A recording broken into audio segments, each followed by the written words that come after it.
I thank the gentleman. Let me recognize the gentleman from Texas, Mr. Doggett. Thank you, and thanks for the testimony all of you have offered. Clearly, assuring retirement security is not just one thing. It is a combination of many features, public and private, and especially salute the efforts of our chair to assure that we don't have other American families that have worked hard all their life and face the kind of challenge that the McDaniels do. And thank you for your comments.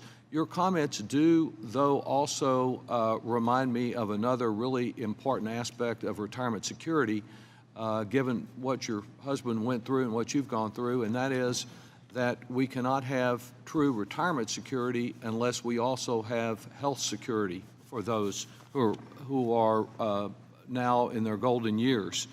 I think of my constituent, Bob, down in San Antonio, who suffered from crippling arthritis for over 38 years.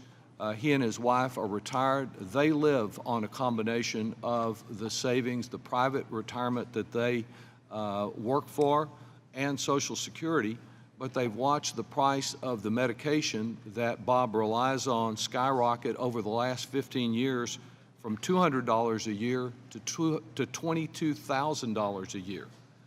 So he's been forced to switch, even though he had private and public retirement, to a drug that is less effective, and he lives with a daily fear that the prices will soar again and he won't be able to get what he needs for his arthritis. And it's just one of a story after story of seniors that are affected by rising healthcare costs and particularly soaring pharmaceutical costs. I would ask you, Ms. Altman, if you would comment on the impact of high healthcare costs and particularly the soaring cost of prescription drugs on the retirement security of Americans. You are absolutely right. The creators of Medicare understood that you cannot have retirement security if you're one illness or accident away from destitution. And you certainly cannot be economically secure if you have to choose between your life-saving medication and food, which many seniors now do. The statistics are stark. 80% of people over age 65 take at least 2 prescription drugs. 50% take 4 or more. So I think I really applaud you for your legislation, which we have endorsed, which allows Medicare to do what the rest of the government does, every other insurer does, and that is negotiate for drug prices.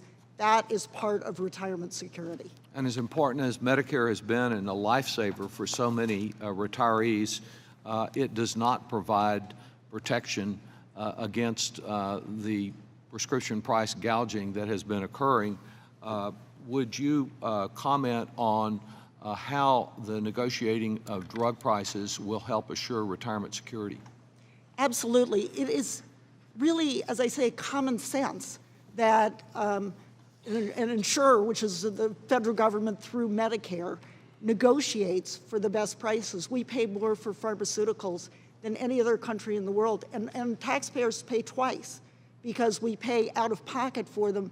We also finance the NIH, which is the basic innovator of all of that. So it really, as part of retirement security, I think getting drug prices under control and making sure that healthcare is a right, not a privilege, is a piece of it. Thank you. And some, as you know, have suggested and stuff full negotiating authority that we could just set up a system of arbitration to work out the differences. What challenges do you see with that kind of system? That makes no sense. You're an insurer, and the point is that you're negotiating, and you have a very innovative part of your bill, which is that the party on the other side can't hold us hostage and say, well, we just won't offer that bill because you have competitive licensing if you can't reach agreement. That's the way to go, not arbitration. Well, thank you very much, and like the important initiative that Mr. Larson has on the future of Social Security, tomorrow we'll be introducing with over 100 House sponsors and a number of Senate sponsors the Medicare negotiation and competitive licensing bill to try to respond to this aspect of retirement security. Thanks to all of our witnesses. I yield back.